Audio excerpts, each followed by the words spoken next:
कि बारहवीं के पास जो इंटर में दाखिला लेगा उसको लैपटॉप दिया जाएगा। हाँ, वो तो ये भी बोल रहे हैं। किसकी सरकार आने वाली है? भाजपा की? अखिलेश यादव भाजपा की।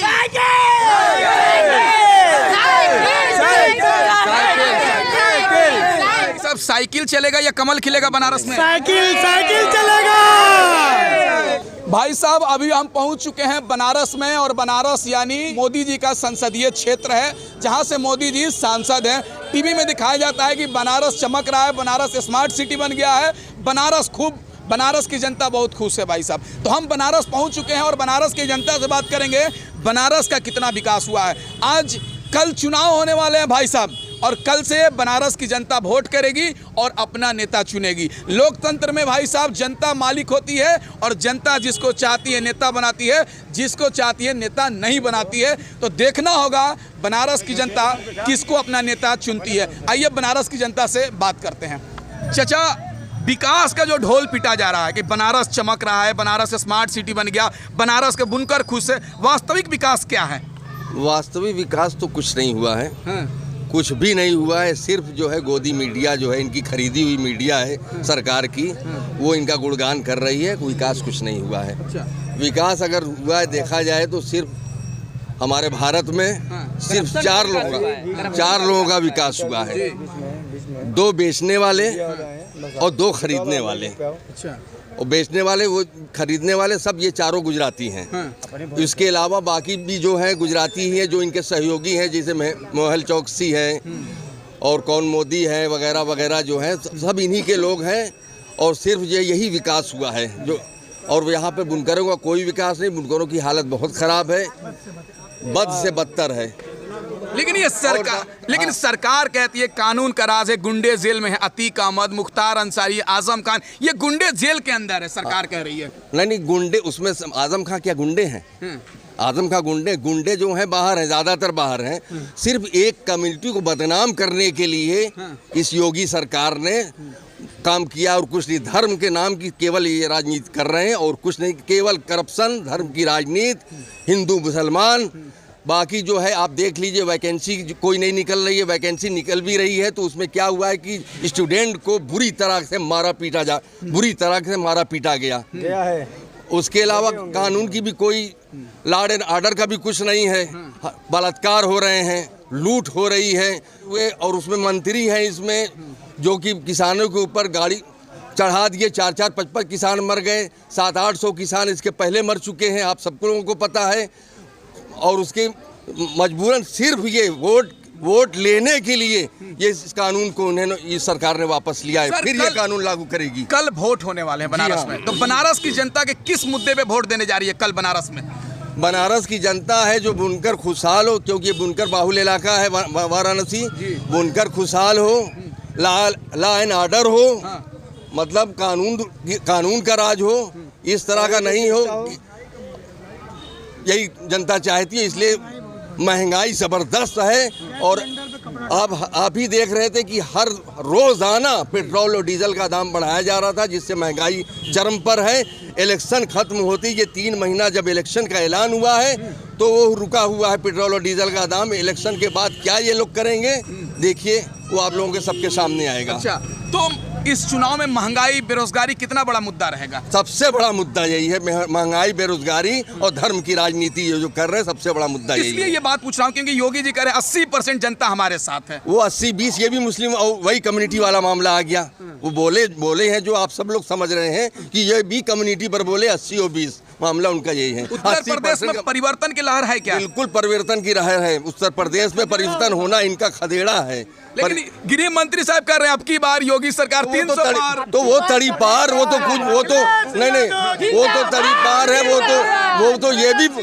वो तो ये भी बोलते हैं कि बारहवीं के पास जो इंटर में दाखिला लेगा उसको लैपटॉप दिया जाएगा। वो तो ये भी बोल रहे हैं। 86 लाख हमारे कार्यकर्ता, और इंग्लिश में बोलते 42 लाख, मतलब 42 लाख, नहीं हिंदी में बोलते हैं 86 लाख। और जब अंग्रेजी कर रहे हैं तो वो बोल रहे हैं कि 42 लाख अब बताइए आपको हमारा गृह मंत्री इतना अनपढ़ होगा, हमारा गृह मंत्री का ये हाल है। और हमारे यूपी के गृह मंत्री टेनी साहब मिश्रा जी जो हैं, आप लोग देख रहे हैं कि मतलब क्या है, खुद इनके ऊपर कितने, ये खुद माफिया है पहले से ही। उसके अलावा इनके लड़के ने किसानों के ऊपर गाड़ी चढ़ाई। तो जो अच्छे लोग हैं वो तो जेल में बंद हैं, और जो इनके सहयोगी माफिया हैं वो सब जेल के बाहर है। यही कानून इनका है। इस बार युवाओं को कितना योगी सरकार रोजगार देने में सफल रही है? बिल्कुल पूरी तरह विफल रही है ये सरकार, खास तौर से रोजगार देने में। लेकिन रोजगार का तो ढोल पीटा जा रहा है। एसएससी में, रेलवे में, बैंक में, नई नई फैक्ट्री को लिए सरकार कह रही है। और बैनर भी लगे थे लखनऊ के 4.5 लाख युवाओं को रोजगार। बड़ा अच्छा, देखिए बड़ा अच्छा सवाल आपने किया कि रेलवे में, देखिए अभी रेलवे की भर्ती निकली थी कुछ, ठीक है, आपको मालूम है कितने लोग फॉर्म भरे थे? कई करोड़ लोग फॉर्म भरे होंगे। कितनी वैकेंसी निकली थी बताइए? ये सरकार के फेल होने का पूरा उजागर कर रही है, ठीक है। अगर 10,000 वैकेंसी निकलती है तो 2 करोड़ युवा जो है कि 2 करोड़ युवा जो है कि फॉर्म भरते हैं, और ये फकर करते हैं कि देखिए हमारे यहाँ 2 करोड़ लोग फॉर्म भरे हैं। ये जाहिल सरकार है, ठीक है। उसको सोचना चाहिए कि हमारे इतनी बेरोजगारी है कि 10,000 वैकेंसी निकालते हैं तो 2 करोड़ लोग रोजगार के लिए अप्लाई करते हैं। ये इसके जाहिल होने की दलील है। तो युवा बदलाव को लेकर वोट देंगे या योगी जी को वोट करेंगे? ये देखिए युवा का हमेशा से मुद्दा यही रहा है, रोजगार सबसे इम्पोर्टेंट चीज़ जो है, ठीक है। और वो युवा ये चाहते हैं कि हमारा हिंदुस्तान, हमारा लोकतंत्र बचे, ठीक है। इसके लिए देखिए अखिलेश यादव जी भी काम कर रहे हैं, असदुद्दीन ओवैसी जी भी काम कर रहे हैं, दोनों मिलकर बहुत अच्छा काम कर रहे हैं, ठीक है। शिक्षा का क्या माहौल है बनारस के अंदर, उत्तर प्रदेश के बनारस में? देखिए शिक्षा का माहौल ये है कि ज़्यादातर लड़के जो है गरीबी की वजह से पढ़ नहीं पा रहे हैं। देखिए जितने भी लड़के खड़े हैं यहाँ पे, ज़्यादातर लड़के अशिक्षित हैं, पढ़े नहीं हैं। सरकार का कोई मौका ही नहीं दे रही है पढ़ने की। आप भाई साहब लाल गमछा माने हैं, देश के गृह मंत्री कहते हैं लाल टोपी खतरा की घंटी है। हाँ है, सुनिए कहते हैं, ये आते हैं, ये कहते हैं, जैसे अभी आपने क्या सवाल किया इनसे? नहीं, खतरे का घंटी एक टोपी आप लोग का। वैसे तो हिंदू भी खतरे में है। लाल टोपी से ये लाल गमछा ये धूप में बढ़ रहा था, मिल गया, लगा ली कि धूप से बचेंगे। अच्छा, हाँ, कोई ऐसा नहीं कि सपोर्ट लेके चल रहे सिंबल। हाँ ठीक है। तो क्या लग रहा है यूपी में परिवर्तन होगा? योगी जी आएंगे या अखिलेश यादव जी आएंगे? अखिलेश यादव जी 100% आएंगे। अच्छा, हाँ, एकदम 100% आएंगे। और 10 साल अगर से बीजेपी की सरकार रहेगी ना, तो आने वाली 18 साल की जनरेशन जाहिल रहेगी, पढ़ी लिखी नहीं रहेगी। ये तो कहते हैं सबका साथ, सबका विकास, सब बढ़ेगा इंडिया, ये तो नारा भाजपा का। 6 महीने की बच्ची का रेप हो जा रहा है, पता है ना? कहाँ है? पुलवामा हमले का क्या हुआ? कुछ हुआ? कुछ रिपोर्ट आई? मुजरिम का कोई पता नहीं चला। क्या कर रहे चाचा?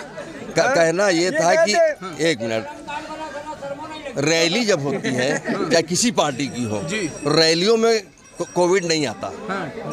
और जहाँ कोविड का मामला आता है सबसे पहले स्कूलों को बंद कर दिया जाता है, बच्चों की पढ़ाई को इस सरकार में रोक दी जा रही है।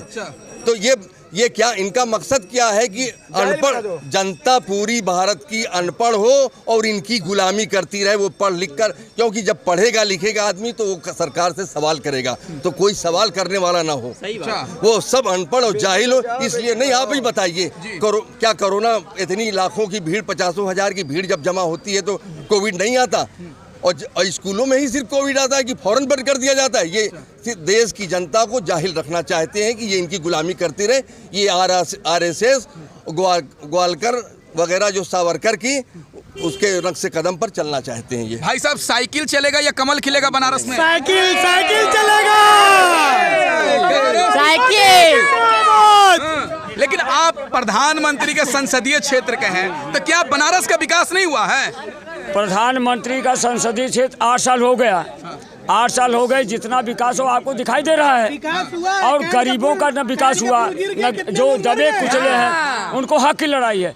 कि 1 महीने के अंदर 2 बार आते हैं मोदी जी, जब भी आते हैं कई हजारों करोड़ रुपया बर्बाद करके चले जाते हैं। कम से कम हजारों गाड़ियाँ, हजारों एकड़ जमीन, कच्ची फसलों को कटवा करके मैदान बना दिया जाता है, उस पर सभा करते हैं और चले जाते हैं। ये किसके खर्च से आता है? क्या उनके बाप की कमाई है? एक गरीब जनता की गाढ़ी कमाई है, खून पसीने की कमाई है। यह विकास जब महीने में कई हजारों करोड़ बर्बाद करेंगे तो विकास क्या करेंगे? यही विकास है कि अपने सौ के लिए हजारों करोड़ गरीब जनता की खून पसीने की गाड़ी कमाई बर्बाद कर दीजिए, देश को बर्बाद कर दीजिए, अपने घर से खर्चा करिए तो हम जाने विकास। मतलब बनारस की जनता में नाराजगी है क्या सरकार है?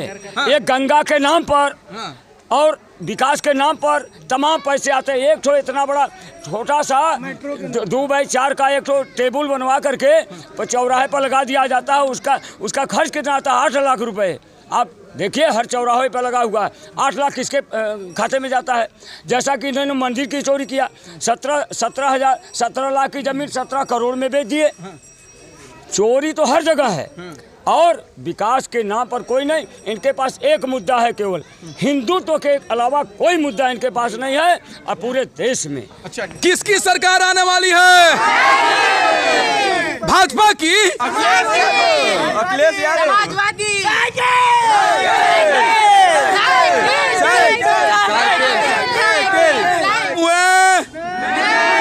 डीजल के दाम कम हुए, पेट्रोल के दाम कम हुए, गैस के दाम कम हुए, बीजेपी आने वाली है। अभी हम बनारस में थे जहां पर बनारस की जनता ने बताई कि आने वाले समय में बदलाव होने वाला है, योगी जी जाने वाले हैं, अखिलेश यादव जी आने वाले हैं। लेकिन देखना दिलचस्प होगा 7 मार्च को बनारस की जनता कल क्या करने वाली होगी, या बदलाव करेगी या योगी जी दोबारा आएंगे।